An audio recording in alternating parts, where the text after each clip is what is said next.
The Doctor and Belinda land on a planet where there is a mysterious force that the Doctor recognizes, a foe that he hasn't seen for a very long time.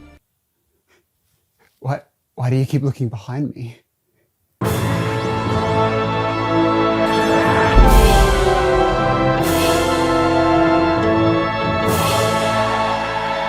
Alright, straight off the bat, I really enjoyed this episode. I absolutely adored the first half, and the second half I'm a bit hit and miss with, but we'll go into that in more detail as we go along. Let's start from the very beginning. I love that this episode starts where we left off in the previous episode. You know, you still got the Doctor and Belinda trying to put these Vindicators down so they can slingshot themselves back to Earth. I really enjoy this little mini arc that they've got going on here. It makes them feel like there's some sort of purpose and momentum to their travels and where they're going. Even though we're only 3 episodes in, I feel like I understand Belinda and who she is more than I ever did understand Ruby Sunday. I don't know if that's because Verida is a better actor, maybe. I don't know. I feel like there's more depth to her. Even when she's talking about her family, like even though we haven't met them or seen them, they still feel like real people. And I like that we're getting this real slow burn about why they can't get back to Earth. You know, throughout the story, we're getting hints that Earth is not there, it doesn't exist. These people don't know what Earth is. And I'm really enjoying that journey more than I am like the Mrs. Flood storyline. Because I feel like the Mrs. Flood storyline, we kind of saw it last season with Sue Tech or Susan Triad or whatever. You know, I felt like we had that type of story already and it didn't pay off in a way that excited me. So I feel like Mrs. Flood is kind of doing a repeat of what we saw last season. But before we exit the TARDIS, we've got to change our outfits. And once again, we're getting a similar sort of like transitional costume change thing, which I think is really fun. And you know, chucking Toxic by Britney Spears is always great. Does it really make any sense why they happen to have the exact spacesuits they need? No. But I'm willing to forgive it because it just gets into the story. It's fine. And that's the thing, I'm willing to forgive little weird things like that if the overall story works. It's one of those things, if you don't like the entire story, like something like that, you're like, another thing. Oh my God, what are you doing, Russell? But in this one, I'm happy to overlook it. It's fine. Because I really enjoy that scene where they're like jumping out of the spaceship. I think that's really fun. It's a fun pre-title sequence. And the shot of them all coming and descending down onto the planet is just beautiful. And the visual effects of looking up into the planets in the sky is just like, wow, it just looks so nice. And the vista of the colony in the distance is just like, oh, beautiful, beautiful stuff. I think one of the issues with Doctor Who is when the Doctor turns up and everyone has to figure out who this person is, why should we listen to the Doctor, because the Doctor needs to take control. And I like this premise of using the psychic paper to say, oh, I'm this person and this is a test where I'm testing you.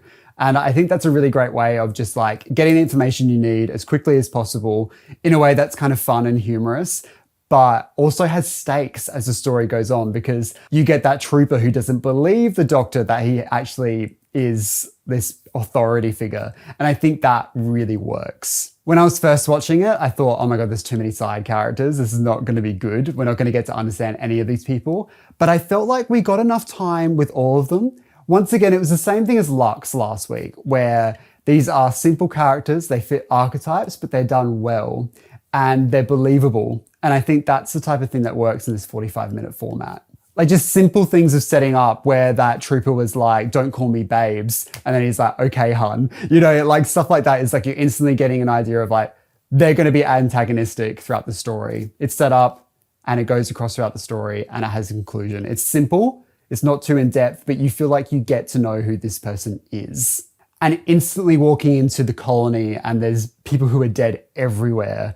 And it finds that perfect blend of like, we want to show the horror of it, but this still is a family show. So we can't be too gross. There can't be blood and guts everywhere and body parts everywhere. Like I think it still had that level of menace and grimness without going too far. Because this episode could easily be turned into like a horror movie. Easily. It has all the makings of it. You could push all of this stuff just like that next level. And this could be an incredible horror film, but it's great as a Doctor Who. And then we get to meet, I think, the best character in the entire episode, Alice Fenley. I love having the mix of sign language and using the holographic displays of text. I think it just makes the scene so much more interesting and so different to what Doctor Who has done in the past. And she's such like a wonderful character. You know, she's talking about how like she's a cook, but all she does is reheat stuff and add some salt or whatever, you know, and she feels so human and you instantly like her and you feel so worried for her. And I think it's just a brilliant performance all in all. I also like that Ncuti picked up a lot of the sign language and they were obviously workshopping it together. And I think that also adds another level of believability to the Doctor because of course the Doctor knows how to do sign language as well. And even like some of the political messaging where, you know, you've got Belinda not knowing how to sign and Alice says like nurses not knowing how to sign is illegal. And, you know, and that's a really good point. You know, people who are deaf, they need medical attention. And if people don't know how to help them, and that's something that could be life threatening. And I think stuff like this is really important to talk about, you know, and to let people be aware of it and, you know, think about this type of stuff and think about other people's perspectives. And I think this type of stuff within Doctor Who enriches the program. And that's why I like having more different, diverse storytelling. You know, we're seeing different perspectives in a show that's been going on for 60 years. To do something new and fresh with it is difficult. But to get perspectives like this just makes it so much more rich. And once again, Belinda's like nursing skills comes in handy again, but even then she's out of her depth. You know, she's on a different world where the med pack is so different and she doesn't really know what half of the stuff does. But recognizing the Simulin, I think it's called, you know, the medication that she used in the Robot Revolution, that type of stuff, like the world building, even just in these 3 episodes, is just so rich. And also about not recognizing the med pack, you know, this is also building up the fact that Earth is gone. You know, the med pack isn't based on Earth medicine, you know, even though the sign language is based on Earth sign. But, you know, that could have been developed somewhere else. I don't know. Either way, it's still a television show. Let's not get too excited. But I like the little details of trying to put that in. It's like, this is so different, so foreign because Earth isn't around anymore. Where is it? Where's she at, bro? And it's around this point where the tension really starts to rise. You know, when Belinda first sees the creature behind her, it's such a like, oh, visceral moment. It actually made me jump the first time as well, you know, which is always a good sign to show that you're invested in the story. And I think one of the best horror tropes ever is always like, I think I just saw something in the corner of my eye. You know, it's something that always works because we always just randomly see something like, oh, what was that? It's just our defensive mechanism kicking. It's an evolutionary trait.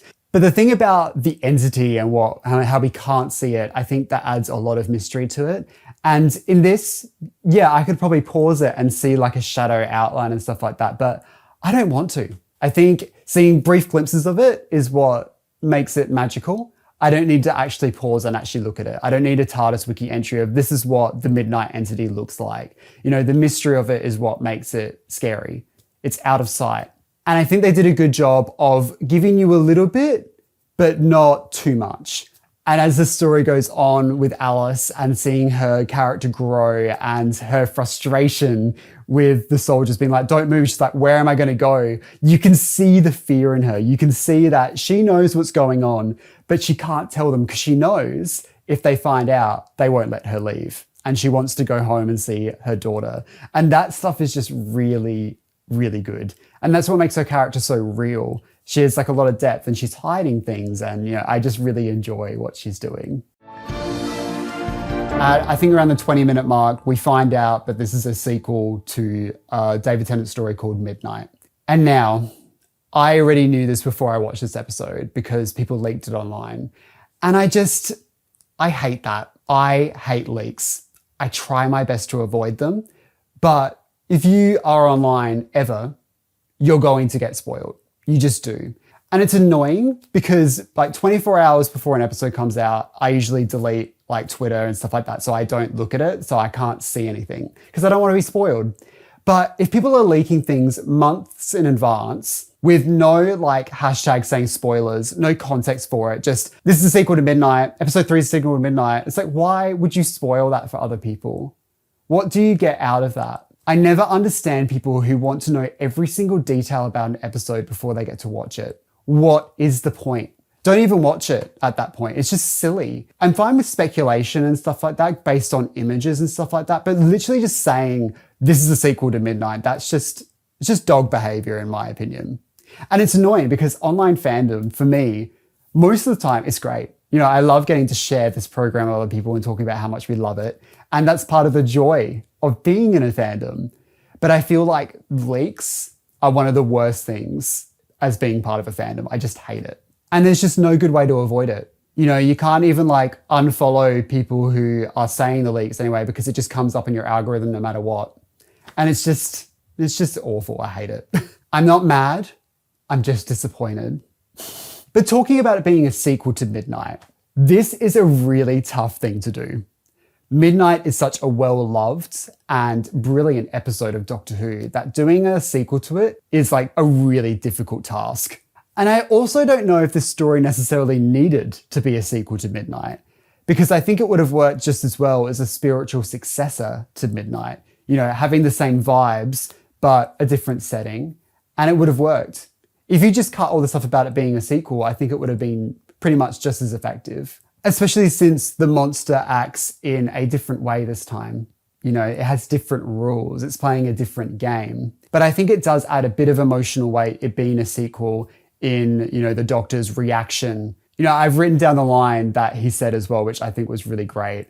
I've met something so vile, no face, no name, no self, and I've never been so scared in my life. You know, it's a great line. And, you know, having that in it adds an extra level of drama. So I think it does work as a sequel, but I think it would have worked just as well as a spiritual successor. But I think as soon as the Doctor finds out that this is the planet Midnight and he runs into that room where they have the first proper confrontation, that entire scene is brilliant. Where Alice is saying, like, do you think it came out of the pits of hell to come and get me? Like, no, I'm the last one left. If you kill me, it goes on to you. And, you know, we're instantly establishing how this works. You go behind it, it kills you. If you kill someone who has it, you get infected by it. And there seems to be no escape. And you've got the brilliant tension that Midnight had as well, where they're all like fighting and talking over each other and they're trying to figure out what's going on. And that type of stuff works brilliantly. That's where the tension is. That's where the spiritual successor to Midnight really pays off. I like having the Trooper take over and, you know, being like, if you say anything more, Doctor, I'm going to kill you. Stuff like that. That stuff really works. And ultimately, you know, not listening to the Doctor and Belinda, you pay for that. And even having the Doctor being like, this is what the entity does. It pits people against each other and it takes them off one by one. It's playing with us. It's enjoying it. There was that line of dialogue where it was saying it was playing games with us. And I was like, oh no, not a toy maker reveal. Don't do it. I don't want another god. We just had one last week. Let's just keep this as what it is. I did laugh at the line where they were saying it's like a clock. If you stand at midnight, you will explode and stuff like that. I thought that was so silly. I was like, all right, we get it. The planet's called Midnight. It's like a clock. It's so, yeah, that made me laugh. I betrayed my rule of not checking Twitter after an episode came out.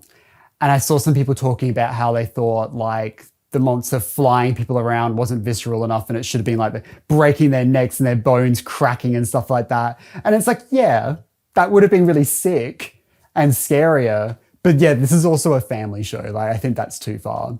Maybe the launching into the air is a bit probably too much. I think like a straight flyback might have been a bit better. And maybe a bit of a crack sound effect, but maybe that's just too far. That's the thing. Where is the line for Doctor Who? What is the audience? Because I think if a kid was watching this episode as it is, they'd be terrified. I think it's probably too scary for kids as it is already. I think one of my favorite moments is when the Doctor and the surviving troopers are starting to realize they have to leave Alice behind. And she's like, don't turn your back on me. The double meaning behind that with like, or if you turn her back, she can't hear you, she can't read what you're saying. And leaving her behind is just so sad. It's just, yeah, it's awful.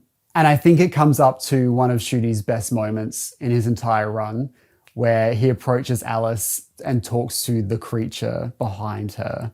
And I think this is one of those moments where if he didn't cry every single episode, I think this would have been even more impactful than it already was. I think this is the first time in a while where the Doctor's name seems to be like a moment for him. You know, the entity knows the Doctor's name. And I don't massively love when we go into that mystery because there can never be an answer for it. And even if we got an answer for it, I don't think it really adds anything to it. I think the Doctor and what is his name has been done to death in the new series, and I think we need to leave it behind. It's very similar to, you know, The Last of the Time Lords. I think we've milked that. I think we've taken all the emotional weight we could have out of that statement, and I think it's done now. We need to move on. It's something that should be under the surface of the character, not something that's said every single week. I think one of the things in this story that confused me in my first watch was what is this planet mining for? Is it mining for diamonds or is it mining for mercury? But on the second watch, I put the subtitles on and I was like, all right, what are they trying to say? And they are mining for diamonds, carbon 45 or something like that. That's what diamonds are. But they use a mercury line in the process. So they're not mining for mercury, it's just a part of the process. So when they're shooting the pipes, it's because there's mercury running through the pipes. They're not mining for it. So that was a bit confusing. And I had a few other people talk to me and say, what are they mining for? It doesn't make any sense. So it is in the text, it is there. It's just a little bit muddled. But yeah, using the mercury to reveal the creature and to throw it, I think is fun. So the Doctor, Belinda, and the troopers are running back to the airlock, and 3 of them go into the airlock, but then the screen registers 4. So that tells the audience the entity is in with them. Maybe it never really escaped Alice. But then it gets a little bit confusing. And this is where I start to get a little bit concerned with this story. Because everything up to here, I adored. I think it was brilliant. Absolutely marvelous. But at this point, it got a little bit confusing because then the entity is in with the Doctor, Belinda, and the 2 other troopers, which is fine, but the other entity is in the lift. So does that mean there's 2 entities? I'm not sure. I'm a little bit confused. But the actual scene where they're not sure who has the entity attached to them and then it's Belinda, I think it's a really great performance as well. I don't really know if the Midnight Entity is dumb enough to really go along with this plan because, Shia shoots Belinda, but Shia just literally said that, no, I'm going to miss. She's going to live. So why would the entity leave Belinda at that point? But either way, she does, and it's fine, whatever. And then we get Shia sacrificing herself because she has the Midnight Entity attached to her, and then she jumps into the well.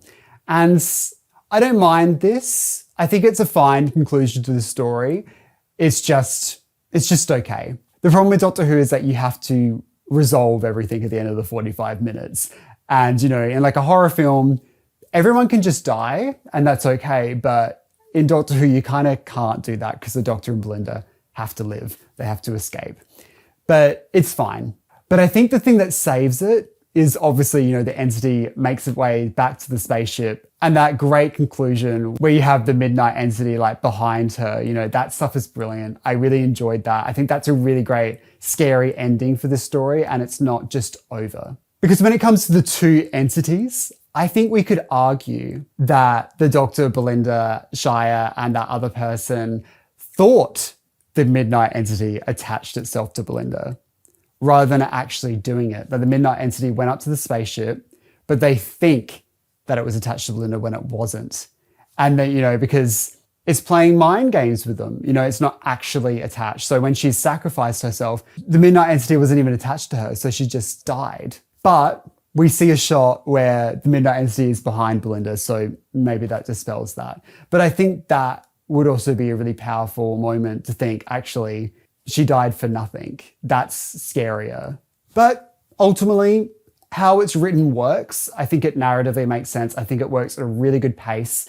And I do enjoy this episode. I thought it was really, really good. It just took me a while to sit with it and be like, I don't know if I love this. And I just really needed some time to really rewatch it and really get my head around it. And I think I've come to the conclusion that I really did enjoy it. But because last week I really loved Lux, anything that was going to come after that was always going to be a bit more difficult to win me over. And I think having it as a sequel to Midnight also makes you compare the pair. I think Midnight is way better than this story, but this story is really good. And I think if it didn't have that connection, I would have said, oh, this is a brilliant episode of Doctor Who. I love it. But yeah, once again, we see Mrs. Flood and she's like a space person. I don't care. I don't care what's going on. Just wrap it up, Diva. I got things to do. There are just more important story threads and story arcs in this season than Mrs. Flood. It feels so done. We did it last season, we've done it. I saw some quote from Russell T Davies saying oh, but it's different because, unlike Susan Triad, Mrs. Flood's aware of what she's doing. And it's okay, so it's slightly different. Last season as well, we also saw Susan Triad dressed up as a spaceship captain. It just doesn't feel exciting and fresh. Whereas the story arc about where is Earth is exciting. And I'm enjoying that. How are we going to get Belinda home? Even that's interesting to me. The stuff with the Vindicator is giving it momentum. You know, there's a lot of good stuff in this. And then Mrs. Flood feels like an afterthought. It feels like an overhang of a season that I didn't really enjoy.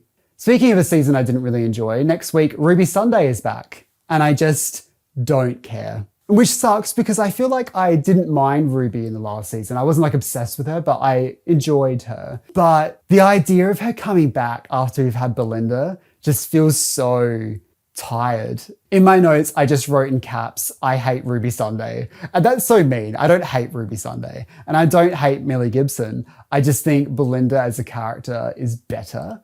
And I think going back to a point in the show that I didn't really love just feels a bit depressing.